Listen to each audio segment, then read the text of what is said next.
It was Kuvempu who wrote in his poetry,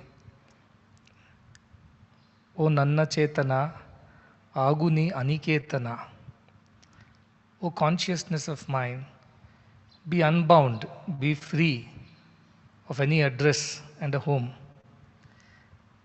When I have traveled around the world and I come back here with a consciousness that was free, moving from one home to another, one place to another, I still feel very happy, even though the whole world belongs to me and I belong to the world, to come back to the lap of Bharat Mata and to be in the best place on this planet Earth, which is Satya Sai Grama. It is truly joyful. And Satya Sai Grama is not the best place because of the climate, which of course is quite hot this time, or because of the scenic beauty, or because of all the facilities and amenities, or because of all the service activities. But the Satya Sai Grama is the best place because of the best people who live here. Pure hearted, simple hearted, dedicated, devoted residents of this ashram who have committed themselves to a life of spirituality and service. That makes this place the best place. Because nowhere in the world I have seen these many people so very committed and dedicated to this path of selflessness and spiritual service to everybody. So yes, I am back and I am happy that I am back. And yes, I am going to stay for 100 days continuously starting August. I'm still going to go in and out till then. But starting August all the way till November, I'll be staying here. And all these people you saw on the screen from various countries, this time they are going to be here to celebrate those festivals throughout the 100 days. Each day is dedicated to a country. So they all will come and present their culture, their service activities, and inspirational stories, as well as some exemplary people of those countries will be honored and recognized here to celebrate this great global family of one world, one family. And I am very happy to see a lot of new children, the new joiners in the school, especially the Cricket Academy fellows. They all lined up and proudly they were telling me that we are from the Cricket Academy. Just in case you don't know, since you were not here, we joined recently. And one was very talkative. He caught me on the way and he was explaining to me that he has come from Hubballi and then he has joined this Cricket Academy. And he's very happy. So also there are children who have come from other campuses, they've converged here for their pre-university programs or the university or postgraduates also in agricultural sciences, skill development, nursing, paramedical, so many other new joiners I've seen, which makes me very happy because this is how this mission is growing. It's not growing because of the buildings that are growing. It's growing because of the people that are growing in this mission. So when I go around the world, I tell them about how good people are here, how dedicated they are, how hard they work every day to make somebody's life better, not for their own sake. And because of so much of positivity and that purity which is here in this place, miracles are happening every day. When we sit here, we don't realize sometimes the value or the magnitude of the entire thing. But when I go out and I look at Mudanhalli from outside, through the eyes of those people who are watching it from outside, sometimes I get overwhelmed. And I feel, how is it happening? How is all this happening? I myself have to pinch myself once to realize that all this is for real. This is not a dream. So this is the beauty, the feeling that we are all a part of the same family. Not just here, but all around the world. Everywhere I went, people were all full of that same joy. It was many Mudanhallis everywhere, whether it was Australia or Fiji or Americas or Europe, Africa, everywhere I felt there is this energy, this positivity, this purity that is here in Mudanhalli is now spreading to all these places. And every one of them has received us with so much of love, so much of care. They looked after the entire entourage very well. And It's long time and many time zones, and you can understand all that. Those who travel globally, they know that things change with every country. But they took such great care. And I think you all have to be really thankful to all the devotees around the world who took such good care that I never fell sick. I never had any issue. None of us have. We all came back healthy. Just a bit tired or jet lagged, but then we came back extremely healthy and happy. That's the kind of love and concern the devotees everywhere around the world have. This is the beauty of this one world, one family. When I'm saying Vasudhaiva Kutumbakam, it's not merely a statement, it is actually being practiced everywhere around the world. And it is growing in its size. Every day there are more people coming and joining this mission. They are becoming a part of it. They are spreading the same message to so many more people. And this is the only hope for the world. There is no other hope. I've seen the richest countries in this trip, very wealthy, and I've seen the poorest, where they can't even afford one meal to a child in a day. I've seen the best of the infrastructure from Stanford to in the US or in California, in Southern California, or in Italy, in Padua, or in Singapore. I've seen the best of the healthcare facilities. And we learnt a lot from each of the place. And also have seen the worst of the healthcare access in Africa, in so many other smaller countries where people cannot afford it. I've seen the name it the Middle Eastern, the rich restaurants and hotels and those tall towers in which people live such luxurious lives. And I've also seen at the same time people who have no roof, no clothes, no food, no medicine on the other side of the world. I've seen such a huge gap between the haves and the have-nots. I've seen such humongous social polarization. And that makes me feel that we are not doing enough. We have so much more to do. Because the more people we save, we realize there are so many more who need to be saved. So our work becomes unending. Somebody asked me in one of those several meetings, what motivates you and your team to keep doing this work day after day? It's difficult. I said, when we save somebody, we just realize how many more are yet to be saved. When we help a few, we realize how many more are still waiting for help. When we bring some people to this side, we realize how many more are left behind on the other side. And that makes us do more, that motivates us every day. This suffering that is there in the whole world, that makes us work every day for their sake. But there is only so much we can do, but if we join hands together, we can do so much more for everyone. So this trip has been extremely transformative for me and for the people around, because at one go we haven't seen all these variety of cultures and the disparities in the countries and the kind of human suffering that people are still undergoing in 21st century. That is unimaginable, that is unbelievable that it still exists. And that is something that we are always working towards, because it's our family. A child in Africa who has not eaten today is a member of our family. A child in Fiji who is waiting for a surgery is a member of our family. Or somebody who does not have a roof over his head in Mississippi is our family member. Or somebody who is far away in Far East is still dealing with the trauma of the war and crime is our member of our family. So also in India. And I know we had some shaky movements in India too, thanks to the ceasefire, but otherwise I would have entered a very volatile country from this trip. So many things happening. But amongst all this, there is only one ray of hope. Amongst all the chaos that permeates the countries of the world, there is only one hope, one positive thought, and this thought that we are still a family. Good, bad, ugly, we are still a family, and we ought to look after each other. And this is the message that I kept on telling in every forum, every place, in every meeting. I was repeating and repeating and repeating the same thing, because we're meeting new people. And everybody resonated and responded so well to this idea. Because there is no God in this idea, no religion, no nationality, no geography, no borders and boundaries, no trade tariffs and ceasefires, nothing. It's just a simple, pure idea that when we all belong to one family, we ought to look after each other. We must be kind to each other. We must be helpful to each other. So this tour, which most of the people call as One World, One Family tour, truly brought forth this idea that we are a family and we have to look after each other. So this is the mission, and this is growing leaps and bounds. Sometimes, as I said, even I cannot imagine.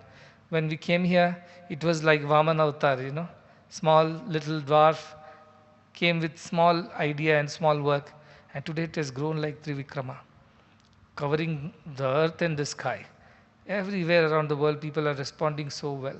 Whether they're educated people who are like statesmen, like the president of Fiji, or the uneducated aborigines of Australia or New Zealand, everybody responds to this message in the same way. Because they all feel so accepted, they all feel cared for, they all feel that they belong. That is extremely important. Even if we cannot give them material comforts, at least this idea is very soothing, is very healing, is very comforting, that there is someone who still thinks of them, who cares for them. That itself is very redeeming. So this is the idea that is spreading around the world. And I came back, and I was sharing with some people yesterday, that I came back with this family, with this idea that I'm just moving between one room to the other in the same mansion of the world. I don't feel that I have gone to another country or another place. They are all rooms in the same house. But of course, the most beautiful room is India, which is the living room, well decorated with its spirituality and its history and culture. But all are just rooms. Bhagavan used to say, the whole universe is my mansion, and all these countries are like rooms. I felt it this time. But India also has a huge, humongous role to play. The kind of divisive policies, the kind of lack of empathy and compassion, the kind of disharmony and disunity that is there still in the world at large, it requires a lot of hard work by very kind-hearted people, very committed people to repair the damage that's already there and to heal this world and make everybody happier. It takes a lot of effort. It will take a lot of effort. So when I come back here, I come back to you to tell you that I have great hopes from each one of you. I come back to tell you that you ought to shoulder this responsibility with greater zeal and enthusiasm. I come back to remind you that you have a greater purpose in life, to work for the welfare of all. And that is something that you must deliver. There is no escape, there is no excuse, because to whom much is given, much is demanded. And to Satya Sai Grama, to the people here, much is given. So much will be demanded by humanity, who would ask, you lived with God, you were blessed by the divine, you were the chosen ones to share the same air, water, earth and sky. What will you do for us? How will you help us? The world is going to definitely ask you all. And you must that time get up and say, yes, we are here for all of you. We are here to do whatever best we can to take care of each and every one of you around the world. And that is the message that I have given, that I am preparing the people of the future in my schools and colleges, in my universities and centers, who will be the future hope for the entire world. And I'm going to send them in all directions, like scattering the seeds. And they all will come to these countries, stay with you, work with you, help you, heal you. And that is the future of this mission. So thousands and thousands of them are being trained. They all will come and look after each one of you. And they felt so hopeful. They kept looking up to us, saying that you people are the only hope, because nobody else seems to be so selfless. Nobody seems to be so committed to this idea of helping the whole world. Yes, to their people, their countries, their communities, but going out and doing things for everyone is not being done by anyone else. So this is the idea, this is where you should be. I met large global organizations who work around the world, and they were complaining that they do not have funding because of the recent policy changes in the United States. A lot of the funding has been cut for a lot of NGOs. They were scared, they were unsure, they were so anxious, saying millions are going to die in the coming months and years because of lack of medicine or even lack of food, because these programs are being closed down. which used to take care of refugees and children and sick people in poorer countries. And they were so scared and afraid that they were asking, can you help? Can you help? And my heart went out to say, yes, I want to help. I want to help. But if I want to help, then all of us must come together.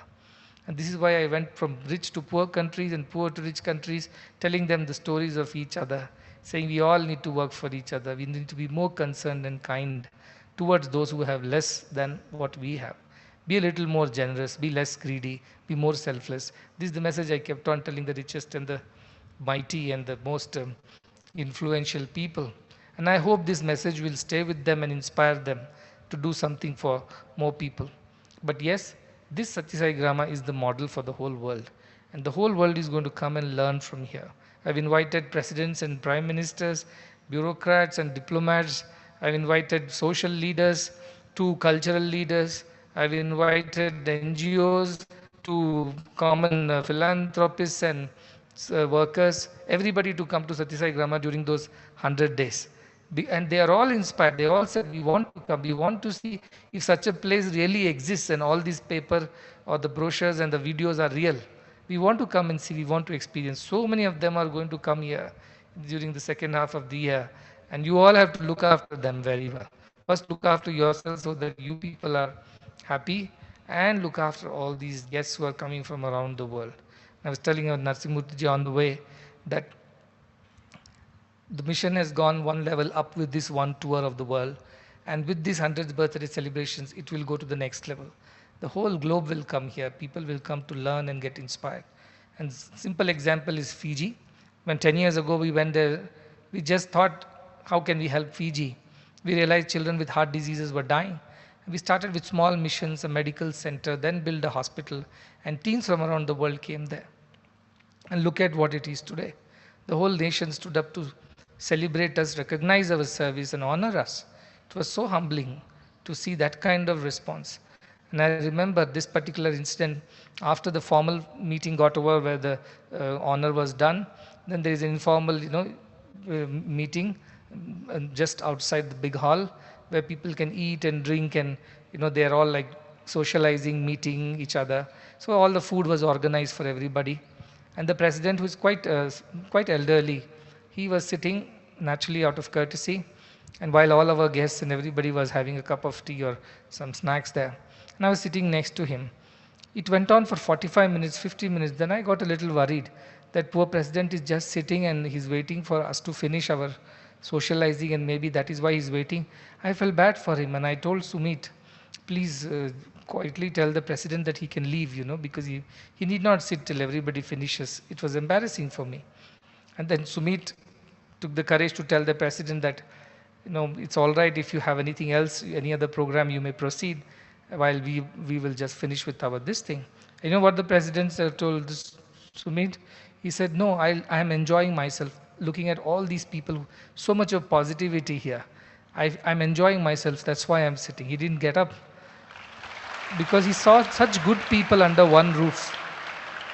They don't get to meet good people all the time. Politicians, they only meet people with political ambitions and interests, some selfishness, some ambitions. But meeting such good people, he was enjoying himself. He just sat there for quite some time, till finally his people came and told that he had a next meeting in 10 minutes, so they left. So this is the kind of positivity that this mission has generated. And that is why I say that, to whom much is given, much is demanded. Each one of you will have to reflect these values in your daily life and living. So each one of you has to become better. Narsimhaji said, you have to become me. No, you have to even become better than me. Because you have been given much more than what anybody could get on this earth. And so you have a huge responsibility. I must remind you about that. While it is a happy occasion to come back, celebrate, and be together, but more importantly, be reminded that you are not just a small village in Karnataka doing some schools and university and colleges. No, you are an organization of global importance today.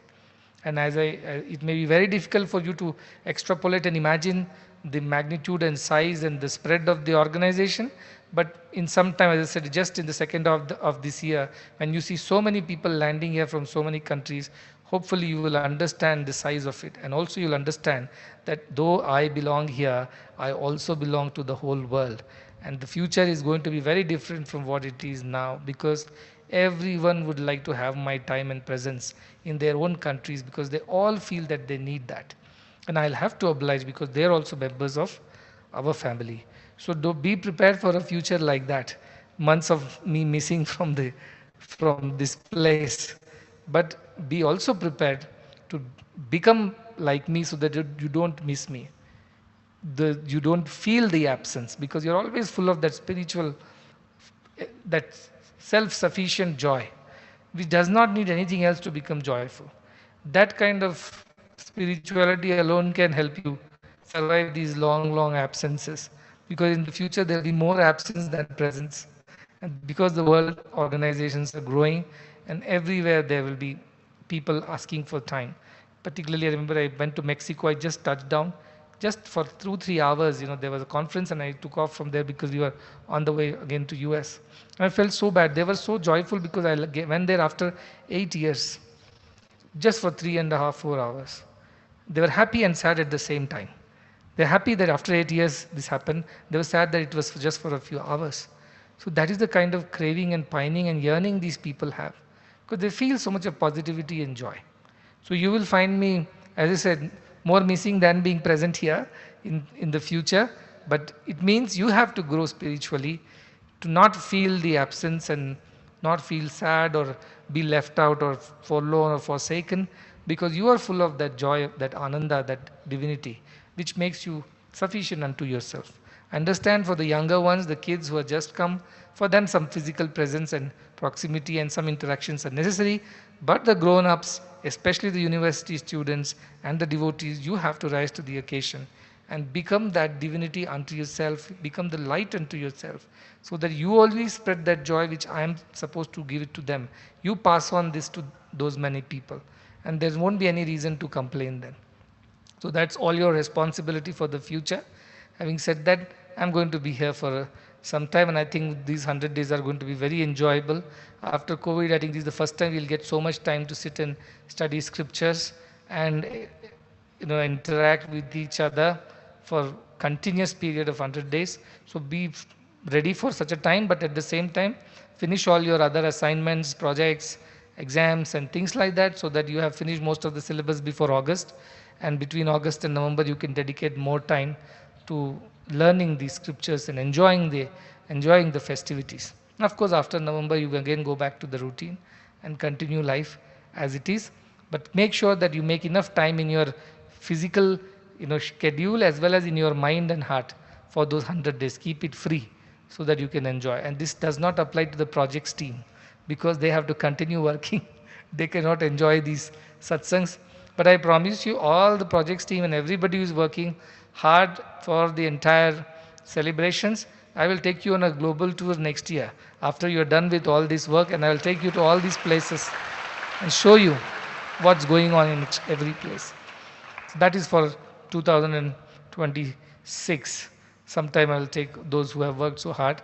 But yes, some people will have to work so that others can enjoy the festivals. So be willing to work, volunteer for that. And of course, we have our projects team. I came here and everywhere there is only construction and construction and construction. I looked around and see what is going on. And then they say, you only have initiated it, you only told it. I said, really?